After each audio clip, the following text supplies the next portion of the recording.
É uma guerra mesmo, né? Não tem como fugir. O setor alimentício é margem versus qualidade, é sempre uma guerra, né? E aí tem hora que, por exemplo, os caras do restaurante, né? Tem hora que ele fala assim, eu sirvo uma posta de bacalhau de 200 gramas, mas aí tá difícil, o fornecedor aumentou o preço. Ah, não, vou mudar esse bacalhau aqui para um bacalhau com uma batata, alguma coisa, e vou gastar 130 gramas. Aí dá uma reformulada no prato. Dá uma reformulada, cara, é sempre uma guerra. Mas né? A guerra principal... Tem que ter muita criatividade. Também. Eu acho que a guerra principal ainda é a questão do prazo de validade, né? Porque como a gente tem produtos artesanais, então a gente não usa conservante.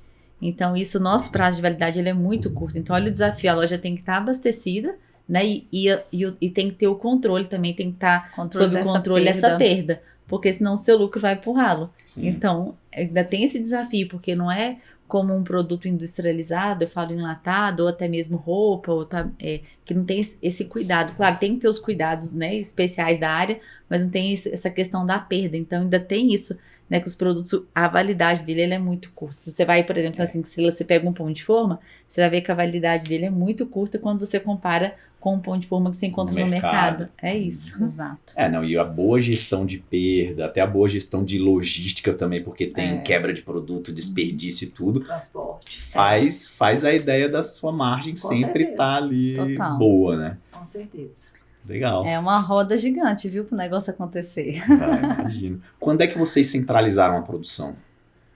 Foi quando a gente começou a crescer nas lojas, né?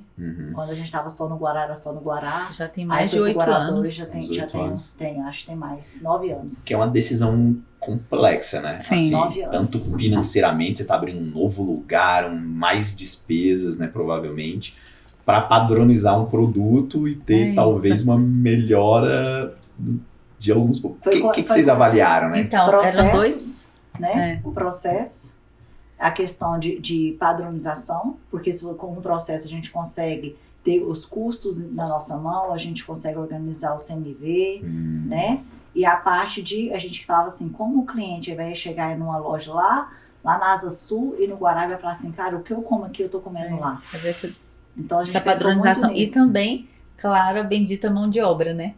Então, se você tem as produções individualizadas, a gente ia esbarrar em relação ao volume de mão de obra que ia ser muito mais difícil, mas principalmente a questão da padronização, porque era exatamente isso que a Simone falou, como que a gente ia garantir que o bolo de cenoura, ou até mesmo pão francês, ou até mesmo qualquer item que você come lá em Águas Claras, você come lá no Noroeste, né? Então, a gente tinha que achar um caminho. Então, lá atrás, quando a gente foi pro Guará 2, era a segunda loja.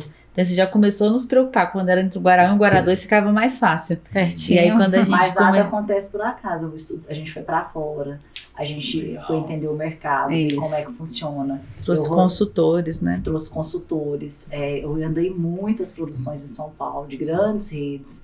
A gente tem um parceiro muito grande que me ajudou demais, assim, a entender. Porque a gente era muito engessado, a gente não tinha noção como é que tinha que funcionar isso. Medo de perder qualidade, medo de perder a padronização. Então, assim, foi por detrás, teve um estudo muito longo.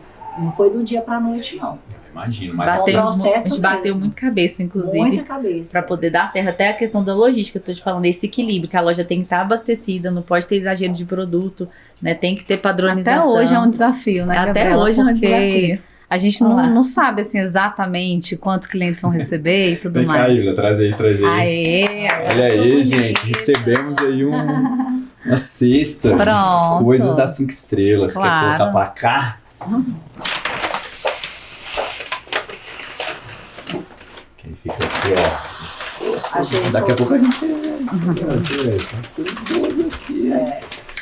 muitas delícias. Obrigado, aí, gente. Com comida fica mais gostoso. O delivery é forte de vocês, é bom, né? Foi rápido, né? Foi rapidinho. Bom demais. Legal, então a gente estava falando da centralização de produção, né?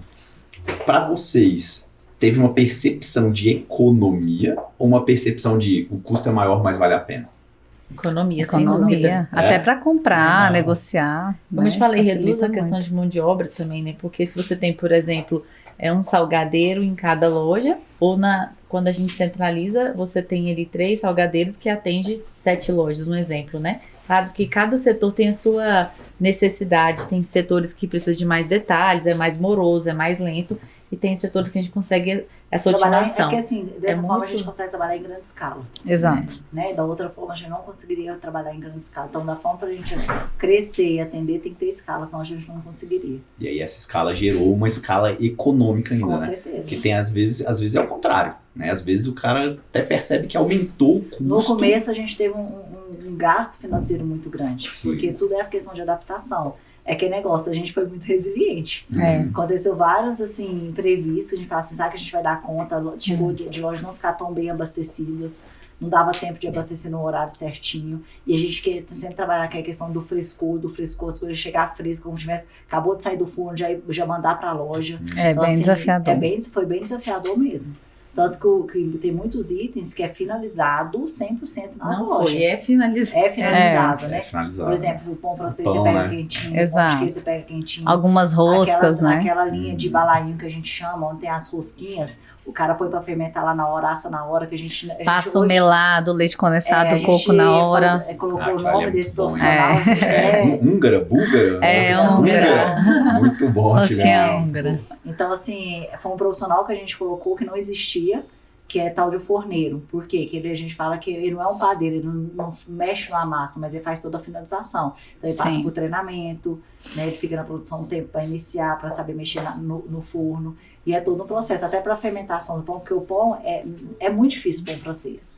É desafiador, né? Você tem que respeitar a fermentação, você tem que respeitar o momento na hora de colocar na tela, o jeito que você vai telar ele, o corte, na hora que você coloca no forno, tem o tal do vapor, tira o vapor. Então, assim, tem que ter todo... Complexo, né? Ele fala que essas casas especialistas com pães especiais, sabe? Eles não conseguem trabalhar com pão francês justamente porque o pão francês, ele é desafiador. É muito desafiador. A gente fala que o carro-chefe da casa, ele é chato, ele é exigente. É engraçado, porque a gente que é de fora, assim, do acha que acha que é o mais simples de todos. É o mais complexo. Caramba, é o mais complexo. É o que todo mundo faz, né, digamos assim, Sim. né? Mas tem muita diferença, né, de qualidade. Pra você ter ideia, a gente tá com um consultor pra ajudando a gente, organizando, a gente tá com ele até hoje, ajuda muito a gente de fora.